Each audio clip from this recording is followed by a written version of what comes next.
మన ప్రభువుని ఆరాధించడానికి వచ్చినాం. ఆయన గొప్పతనాన్ని మనం జ్ఞాపకం చేసుకుంటూ ఆయన మన పట్ల చేసిన కార్యాలు ఏంటి, ఆయన ఎంత గొప్ప దేవుడో మనం ఎరిగి ఉన్నాం కనుక ఆ ప్రభువుని మనం ఆరాధన చేద్దాం. సొలొమోను దేవుని నామ మహిమ కొరకు ఒక మందిరాన్ని కట్టించాలనుకున్నాడు. తనకు కావలసిన అన్నీ కూడా హీరాము రాజు చేత తెప్పించుకున్నాడు. ఆయనకు ఓ మాట చెప్పాడు, నేను కట్టించబోయే మందిరం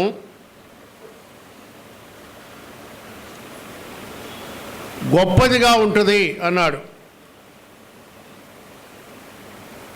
నేను కట్టించే మందిరం గొప్పదిగా ఉంటుంది. మా దేవుడు సమస్త దేవతల కంటే మహనీయుడు. మన దేవుడు ఎవరు అనంటే సమస్త దేవతల కంటే మహనీయుడు. ఆయన గురించి ఎన్ని చెప్పినా మనకు తృప్తి తీరదు. ఎన్ని పేర్లు ఆయనకు బైబిల్ గ్రంథంలో ఉన్నాయో వాటన్నిటినీ మనం జ్ఞాపకం చేసుకుంటే మన జీవితం చాలదు. కనుక బైబిల్లో ఆయన గురించి రాయబడినటువంటి కొన్ని మాటలు జ్ఞాపకం చేసుకుందాం. ఈయన అన్నారు, నేను కట్టించు మందిరము గొప్పదిగా ఉండును, మా దేవుడు సకలమైన దేవతల కంటే మహనీయుడు అన్నాడు. నిర్గమాకాండం 5వ అధ్యాయం,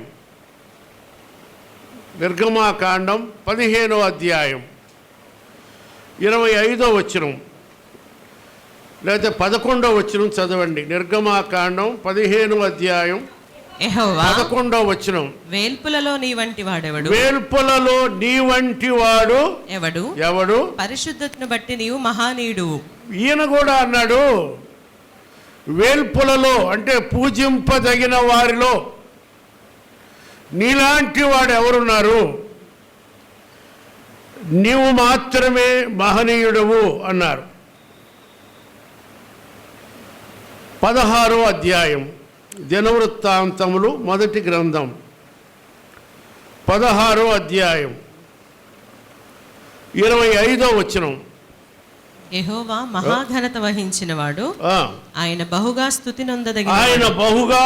నొందదగిన వాడు, సమస్త దేవతల కంటే ఆయన పూజ్యనీయుడు. ఈయన ఎవరు అనంటే సమస్త దేవతల కంటే పూజ్యనీయుడు, పూజింపదగిన వాడు అని చెప్పాడు. సొలొమోను చెబుతూ ఆయన సకల దేవతల కంటే మహనీయుడు అన్నాడు. మోషే గారు చెబుతూ పరిశుద్ధతను బట్టి నీవే మహనీయుడవు అన్నాడు. దినవృత్తాంతముల గ్రంథంలో సమస్త దేవతల కంటే పూజ్యుడు అన్నాడు. దావీదు గారు ఏమన్నారో చూడండి. కీర్తన 135 5వ వచనం. యెహోవా గొప్పవాడనియు మన ప్రభువు సమస్త దేవతల కంటే గొప్పవాడనియు నేను ఎరుగుదును. ఈయన అంటాడు, నాకు మన ప్రభు సమస్త దేవతల కంటే గొప్పవాడని నేను ఎరుగుదును అన్నాడు. నీవు ఎరుగుదువా? ఆయన గొప్పతనాన్ని, ఆయన మంచితనాన్ని, ఆయన బలాన్ని, ఆయన సాత్వికాన్ని, ఆయనకున్నటువంటి గుణాలు నీవు ఎరుగుదువా? ఆయన్ని ఆరాధిస్తున్నాం. ఎప్పుడో నేర్చుకున్న ఆరాధన అది. పెదాల మీద పెట్టుకొని దేవుని వాక్యం విన్న తర్వాత గబగబా మాటలు వల్లించేసి ఏదో మనం ఆరాధించాలి కనుక ఆరాధిస్తున్నావా, లేకపోతే నిజంగా ఆయన నీవు ఎరుగుదువా? దావీదు గారు అన్నారు, ఆయన సమస్త దేవతల కంటే గొప్పవాడని నేను ఎరుగుదును. నీవు ఎరుగుదువా ఆయన్ని? ఒకానొక దినాన దేవుడెవరో మనకు తెలీదు. ఏ దేవుడైతే మహనీయుడో ఏ దేవుడైతే దేవతల కంటే పూజ్యనీయుడో, ఏ దేవుడైతే గొప్పవాడో ఆ దేవుడు తను తాను తగ్గించుకొని భూమి మీదకి రాకపోతే ఆయన మనకు అర్థమై ఉండేవాడు కాదు. ఆయన మనం ఎలా ఉంటామో ఆ పోలికలో భూమి మీదకి వచ్చి మానవ పాపానికి ప్రాయశ్చిత్తం చేశాడు ఆ మహనీయుడు. లేకపోతే మనం ఇక్కడ కూర్చోము, ఆయన ఆరాధించే వారం కూడా కాదు. అంతేకాదు ఆయన మరణించి తిరిగి లేచి మన కొరకు స్థలం సిద్ధపరచడానికి వెళ్ళారు. ఆయన వెళుతూ నేను వెళ్ళి మీకు ఆదరణకర్తను పంపుతాను అన్నాడు. ఆయన వచ్చి మన పాపాన్ని గురించి ఒప్పింపజేసి మనం ఎంత దౌర్భాగ్యులమో మనకు తెలియజేసి మన పాపం మనం ఒప్పుకున్న తరువాత ఆయన మనలో నివసించడానికి ఆయన ఇష్టపడినాడు. అందుకే యోహాను గారు 4వ అధ్యాయం 4వ వచనం అంటాడు, మీలో ఉన్నవాడు లోకములో ఉన్నవాని కంటే గొప్పవాడు. ఈయన గొప్ప దేవుడు. ఇప్పుడు ఎందుకు ఇక్కడికి మనం వచ్చాం అనంటే, సొలొమోను కట్టించిన దేవాలయం కన్నా ఆయన అంటాడు, ఒకసారి బయటికి వెళ్ళి ఆ మందిరం అంతా చూసుకొని, దేవా ఆకాశ మహాకాశాలు నిన్ను పట్టజాలవే, నేను కట్టించిన ఈ మందిరం నిన్ను పట్టుద్దా అన్నాడు. దేవుడు అన్నాడు, సొలొమోనా నేనెందుకు అందులో ఉంటానయ్యా, నా మహిమ ఉంటుంది అందులో అన్నాడు. ఆ మందిరం కన్నా మనల్ని మందిరాలుగా చేసుకొని ఆయన మనలో నివసించడానికి ఆయన ఇష్టపడినాడు. ఎందుకంటే మీరు దేవుని ఆలయమై ఉన్నారనియు దేవుని ఆత్మ మీలో నివసించున్నాడని మీరు ఎరగరా అన్నాడు. కనుక ఇప్పుడు ఎవరు మనం అంటే మనం దేవాలయాలం. మీరు గమనించండి, చాలాసార్లు ఎంత పెద్దోళ్ళమైనా మనకి క్రైస్తవ మనం ఎలా ఉండాలో అనేది మనకు అర్థం కాదు. నేను వస్తూ ఉంటాను, ఈయన పెద్ద ఆయన బిషప్ గారు, ఆయన ఏమంటారంటే అన్నా ప్రైజ్ ది లార్డ్ వందనాలు అంటారు. ఎవరిని బట్టి మాట్లాడండి, ఎవరిని బట్టి? దేవుడు ఎక్కడున్నాడు? మనలో ఉన్నాడు. ఇది మర్యాదపూర్వకంగా నా దేవుడు ఆయనలో ఉన్నాడు గనుకనే నేను మీకు చేతులెత్తి మీకు వందనాలు చెప్పేది. ఇది ఘనత కోసం కాదు. చాలామంది ఎవరైనా వందనాలు చెప్పకపోతే చూసావా నిన్న కాక మనం పుట్టింది, వందనాలు చెబుతుందేమో చూసావా, ఇలాగా మనం మాట్లాడుకుంటూ ఉంటాం.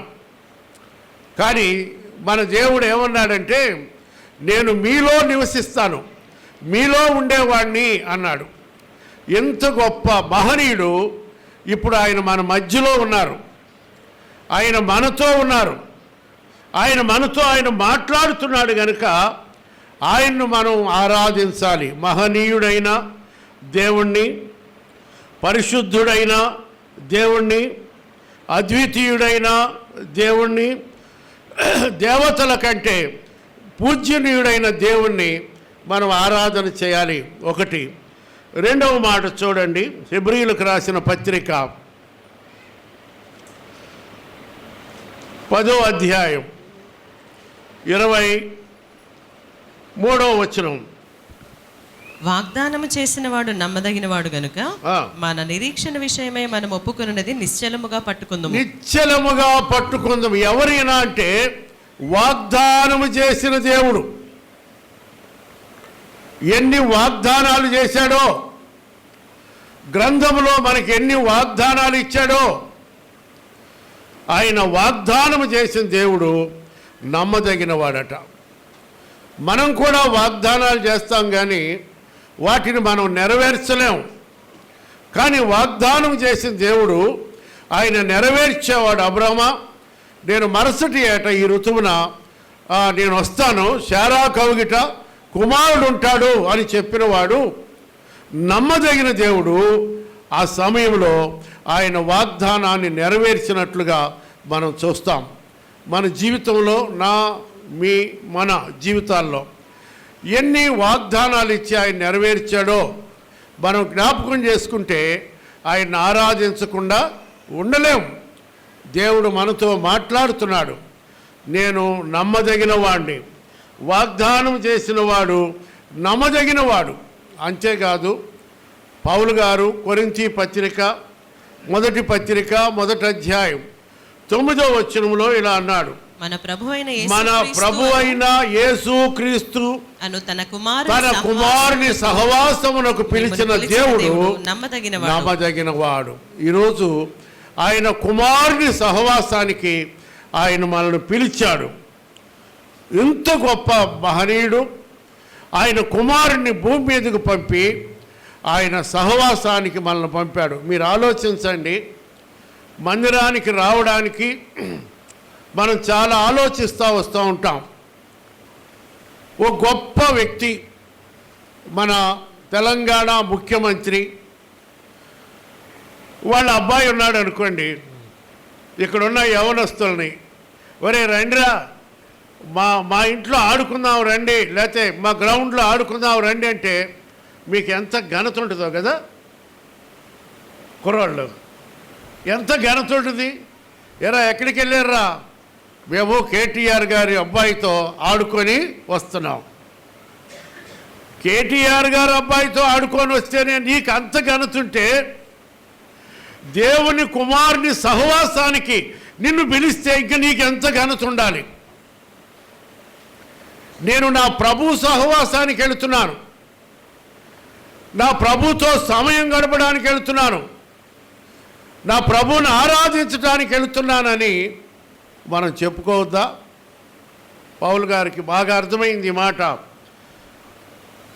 యేసుక్రీస్తు అనే తన కుమారుని సహవాసానికి పిలిచిన దేవుడు నమ్మదగినవాడు. నేను నా బెడ్రూమ్లో ఒక వాక్యం ఉంటుంది. నేను సరిగ్గా లేవగానే ఆ వాక్యమే చూస్తా. విలాప వాక్యాల గ్రంథం 3వ అధ్యాయం 23వ వచనం.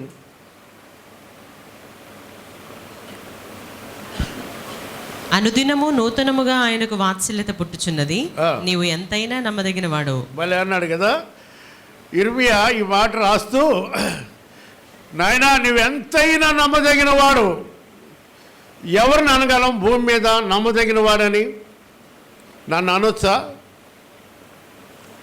మిమ్మల్ని అనొచ్చా మీరు చాలా నమ్మదగిన వాళ్ళని? మనము నమ్మదగని వారం. అందుకే తిమోతికి రాస్తూ 2వ తిమోతి 2వ అధ్యాయం 13 4:13 ఎంత మది 13 అధ్యాయం ఎంత? 2:13. మనము నమ్మదగని వారమైనను ఆయన నమ్మదగిన వాడుగా ఉండును. ఈ మాట మీరు చూడండి. మీరు ఆయన ఎంత నమ్మదగినోడంటే, మనం ఆయన నమ్మకపోయినా ఆయన మనం నమ్ముతున్నాడండి. ఏడవాలనిపిస్తుంది ఒక్కోసారి ఈ మాట చూసుకొని. ఎంత నమ్మదగినవాడివి, ఎన్నిసార్లు మాట తప్పానో, ఎన్నిసార్లు నీ సహవాసం నుంచి వెళ్ళిపోయానో, ఎన్నిసార్లు నేను నిందించాను. నేను అసలు నమ్మదగినోడే కాదు నాయన, నీవు మాత్రమే నమ్మదగినోడు అని ఆయన్ని ఆరాధించాలి. మనము నమ్మదగని వారమైనా మన కోసం దేవదూతలను విడిచిపెట్టి, సింహాసనాన్ని విడిచిపెట్టి, తండ్రితో ఉండే భాగ్యాన్ని విడిచిపెట్టి రిక్తులుగా భూమి మీదకి వచ్చి మనలను ప్రేమించి మన కొరకు సిలువెక్కి ప్రాణం పెట్టాడే, ఆయన ఎంత నమ్మదగినోడో.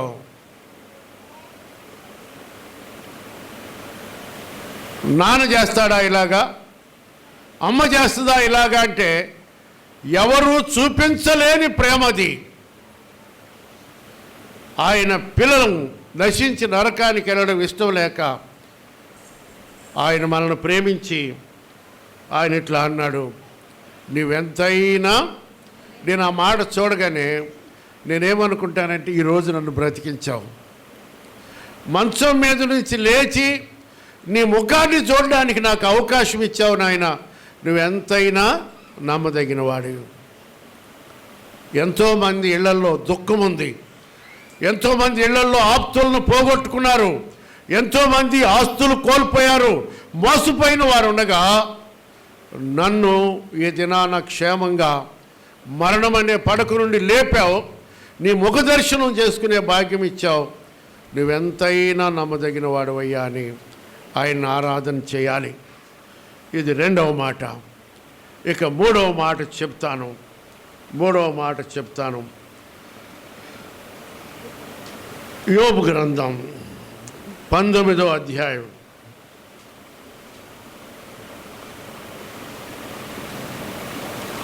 25వ వచనం. అయితే నా విమోచకుడు సజీవుడనియు తరువాత ఆయన భూమి మీద నిలుచుననియు నేను ఎరుగుదును. ఏమంటాడంటే, నా విమోచకుడు సజీవుడు. ఆయన చచ్చిపోయిన వాడు కాదు, ఆయన ఎప్పుడు బ్రతికున్నవాడు, నిన్న నేడు ఏకరీతిగా ఉన్నవాడు. ఇదిగో నేను మరణించాను కానీ నేను తిరిగి లేచాను, నేను మీ మధ్యలో ఉన్నాను, నేను మరణాన్ని గెలిచిన వాడిను. ఆయన చనిపోయిన దేవుడు కాదు. ఆయన సమాధి దగ్గరికి వెళితే ఆ సమాధి ఖాళీ సమాధి. ఇలాంటి సమాధులు ఎక్కడ ప్రపంచంలో కనపడం. యేసు ప్రభు చాలామంది వ్యాఖ్యానం ఎలా చేస్తారంటే, ఆయన లేవడానికంటే దోత వచ్చి రాయి తీశాడంట. అది తప్పు. ఆ రాయి తీయకముందే ఆయన బయటకు వచ్చాడు. దేవదూత చేసిన పని ఏంటంటే, ఇదిగో చూడండి, కావాలంటే ఖాళీ సమాధి, ఆయన వెళ్ళిపోయాడని చూపించాడు. దేవదూత వచ్చి రాయి తీస్తే వచ్చే అంత ఇది కాదు ఆయన. ఆయనకి ఏది అడ్డుగానే కాదు. శిష్యులు ఇంట్లో ఉండగా తలుపులో నుంచి లోపలికి వెళ్ళలేదా? తోమా దగ్గరికి ఆయన అలాగే వెళ్ళలేదా? సమాధిలో నుంచి బయటికి రావడానికి ఓ మనిషి సహాయం ఆయనకు అవసరంలే. ఆయన ఎవరు అనంటే, ఆయన నా విమోచకుడు, సజీవుడై ఉన్నటువంటి పేతురు ఆయనతో ఉండి 3.5 సంవత్సరాలలో కొన్ని అభ్యంతరాలు పడి తిరిగి మరలా స్థిరపడిన తర్వాత ఆయన ఒక వండర్ఫుల్ స్టేట్మెంట్ ఇచ్చాడు. అపోస్తలుల కార్యములు 2వ అధ్యాయం 32వ వచనం. అపోస్తలుల కార్యములు 2వ అధ్యాయం 32వ వచనం. ఈ యేసును దేవుడు లేపెను, దీనికి మేమందరము సాక్షులం. ఈయన దేవుడు లేపాడు. ఆయన ఇప్పుడు సజీవుడు కనుక ఆ సజీవుడైన దేవుణ్ణి మనం ఆరాధించాలి. కొంతమంది లేనిపోయిన వాటికి వెళ్ళి తిప్పలు తెచ్చుకుంటున్నారు. యూట్యూబ్స్లో వాళ్ళు వీళ్ళు మాట్లాడుతుంటే, మా దేవుడు విగ్రహం అన్నావే, మీ దేవుడు ఎవరో చెప్పు అని అంటే చేతగాని కామెంట్లు చేసి ఇబ్బంది పడుతున్నారు. ఎవరు ఏమైతే మనకెందుకు? నా దేవుడు సజీవుడని చెప్పాలంతే. నువ్వేమై ఉన్నావో నాకు తెలియదు, మీ దేవుడు ఎవరో మాకు అనవసరం. సజీవుడై ఉన్న దేవుణ్ణి మన మధ్యలో ఆ స్తుతులు అందుకోవడానికి ఇష్టపడుతున్న దేవుణ్ణి ఆరాధించడానికి వచ్చాం. ఇక 4వ మాట, దానియేలు గ్రంథం 3వ అధ్యాయం 17వ వచనం. మేము సేవించుచున్న దేవుడు మండుచున్న వేడిమి గల ఈ అగ్నిగుండములో నుండి మమ్మల్ని తప్పించి రక్షించుటకు సమర్థుడు. ఎవరంటేనా? మమ్మల్ని రక్షించడానికి సమర్థుడు. ఆ రోజు జరిగిన విషయాలన్నీ మీకు తెలుసు.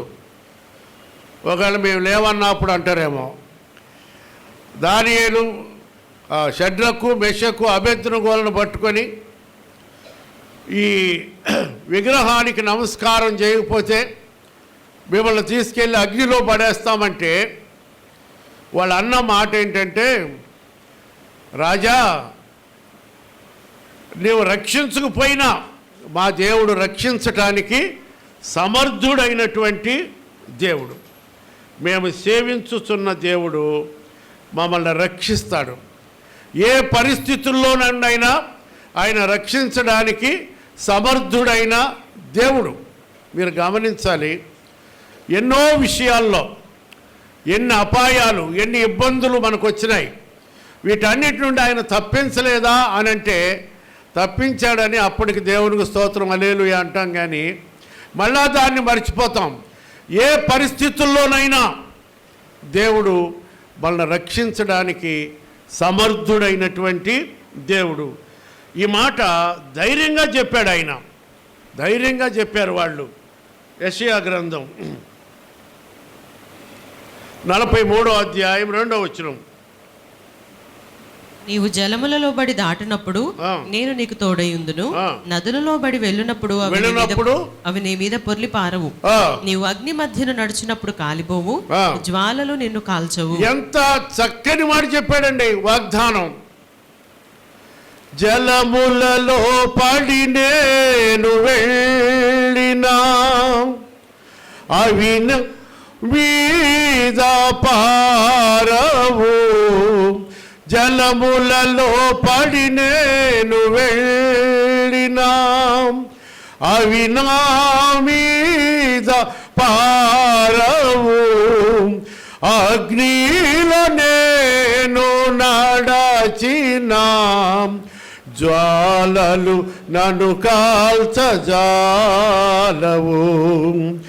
అగ్నిలో నేను నడచినా జ్వాలలు నన్ను కాల్చజాలవు, నేను వెళ్ళే మార్గము నా యేసుకే. అవి మనల్ని ఏమి చెయ్యవు. ఇదంతా అయిన తర్వాత రాజు దిగ్గున లేచాడట. మంత్రి, మనం అందులో ముగ్గురును పడేసేమే, నలుగురు కనపడుతున్నారు. ఆ నాలుగో వారి రూపం దేవతల రూపం వల్లే ఉంది. భయపడిపోయాడు, గడగడ వణికాడు. నాటి ప్రభుత్వాలు ఎలా ఉన్నాయో నేటి ప్రభుత్వాలు కూడా అలాగే ఉన్నాయి. ఎందుకు ఆ శ్రమ కష్టం మన మీదకి రప్పిస్తాడు అంటే, మనం దేవునికి ఎప్పుడైతే దూరం అవుతామో ఆయన శత్రువులకు మనల్ని అప్పగిస్తాడు. నువ్వు దేవునికి దూరం అయితే నిన్ను శ్రమలకు అప్పగిస్తాడు. ఇందులో సంకోచం ఏమీ లేదు. ఆయనతో ఉన్నంత వరకు నీకు ఏ బాధ ఉండదు. ఇంతకీ వాళ్ళని బయటికి తీసి ఆ రాజు అన్న మాట ఏంటో చూడండి, 28వ వచనం. నెబుకద్నెజరు షద్రకు మేషకు అబేద్నెగోయను వీరి దేవుడు పూజార్హుడు, ఆయన తన దూత నంపి తన్ను ఆశ్రయించిన దాసులను రక్షించెను. భలే చెప్పాడండి. ఒకటి, వీరి దేవుడు పూజించడానికి అర్హుడు, ఈయనే పూజార్హుడు. ఎలా అంటే ఆయన తన దూత నంపి ఆయన ఆశ్రయించిన దాసులను రక్షించాడట. అగ్నిలో నుంచి రక్షించటం, సముద్రములో నుండి రక్షించడం, యోర్దాను దాటించడం, వీటన్నిటి నుండి రక్షించడానికి సమర్థుడు ఎవరంటే మన దేవుడే. 29వ వచనం. కాగా నేను ఒక శాసనము నియమించుచున్నాను. నేను ఇప్పుడు ఏం చేస్తున్నానంటే ఏదనగా ఒక అద్భుతమైన శాసనాన్ని ఇస్తున్నాను. ఇవ్విధముగా రక్షించుటకు సమర్థుడగు దేవుడు గాక మరి ఏ దేవుడును లేడు. కాగా ఏ జనుల్లో గాని రాష్ట్రములో గాని ఏ భాష మాట్లాడు వారిలో గాని షద్రకు మేషకు అబేద్నెగోయను వారి దేవుని ఎవడు దూషించునో వాడు తుత్తనీయులుగా చేయబడును. వాళ్ళే చెప్పాడండి. ఇప్పటిదాకేమో వాళ్ళ మీద కోపం ఉంది, వాళ్ళని చంపేయాలనుకున్నాడు. దేవుడు ఎప్పుడైతే కాపాడి వాళ్ళని బయటకు తీసుకొచ్చాడో ఆయన అన్న మాట ఏంటంటే, ఈ విధంగా రక్షించడానికి సమర్థుడవు దేవుడు గాక మరి ఏ దేవుడు లేడు అన్నాడు. తరువాత ఈ దేవుణ్ణి ఎవరైతే దూషిస్తారో వారు తుత్తునియలుగా చేయబడతారు. ఆ దేశంలో రాజు సైతం ఆయన అంగీకరించారు. కాబట్టి ఎవరి దేవుడు అంటే రక్షించడానికి సమర్థుడైన దేవుడు. చాలామంది ఏమనుకుంటారంటే, ఎంత పాపంలో ఉన్న నన్ను కూడా రక్షిస్తాడా అంటే రక్షిస్తాడు. ఇలాంటి దేవుణ్ణి ఎరక్క తిరిగినటువంటి నన్ను రక్షిస్తాడా అంటే రక్షిస్తాడు. నువ్వు ఆయన దగ్గరికి వస్తే చాలు, ఆయన రక్షించడానికి సమర్థుడు. ఆఖరి మాట చెప్పి నేను ముగిస్తాను. రోమీయులకు రాసిన పత్రిక 9వ అధ్యాయం 5వ వచనం. పితరులు వీరివారు శరీరమును బట్టి క్రీస్తు వీరిలో పుట్టెను. శరీరాన్ని బట్టి క్రీస్తు వీరిలో పుట్టెను. ఈయన సర్వాధికారి అయిన దేవుడై ఉండి. యేసు ప్రభు ఎవరట? చాలా మంది ఏమంటారు, యేసు ప్రభు దేవుడని ఎక్కడుంది, బైబిల్లో రాశాడా అంటే బైబిల్లో ఉన్నదేగా మనం చెప్పేది. ఈయన శరీరమును బట్టి క్రీస్తు వీరిలో పుట్టెను. ఈయన సర్వాధికారి అయిన దేవుడై ఉండి నిరంతరము స్తోత్రార్హుడై ఉన్నాడు. నిరంతరము స్తుతించదగినవాడు, స్తుతించవలసిన వాడు. స్తుతి స్తోత్రాలు ఆయనకే చెల్లును గాక. కాబట్టి ఎవరు ఈయన, ఎందుకు ఆరాధించాలి అని అంటే ఆయన మహనీయుడైన దేవుడు. 2 ఆయన నమ్మదగిన దేవుడు. 3 ఆయన సజీవుడైన దేవుడు. 4 ఆయన సమర్థుడైన దేవుడు. 5వది ఆయన సర్వాధికారి. భూమి యందును ఆకాశమందును నాకు సర్వాధికారము ఇవ్వబడి ఉన్నది. ఆ సర్వాధికారి అయిన దేవుడే మనల్ని ప్రేమించాడు, పరలోకాన్ని విడిచిపెట్టాడు. కోటి సూర్యుల ప్రభావం కలిగినటువంటి దేవుడు, దేవదూతల సహవాసం, తండ్రిని సింహాసనాన్ని విడిచిపెట్టి రిక్తుడుగా మన కొరకు వచ్చి మన పాపానికి ప్రాయశ్చిత్తం చేయడానికి ఆయన అమూల్యమైన రక్తాన్ని మనందరి కొరకు చిందించి ఆయన రక్తములో మనల్ని కడిగాడు. ఉచితంగా నీతిమంతులుగా చేశాడు, ఉచితంగా పరిశుద్ధులుగా చేశాడు, ఉచితంగా ఆయన రాజ్య వారసులుగా చేశారు. ఎన్ని గొప్ప అనుభవాలు మనకిచ్చిన దేవుణ్ణి ఎట్లా ఆరాధించకుండా ఉందాం? తల్లు వంచి ఆయన్ను స్తుతించి ఆరాధన చేద్దాం. అట్టి కృప దేవుడు మనకు అనుగ్రహించునుగాక.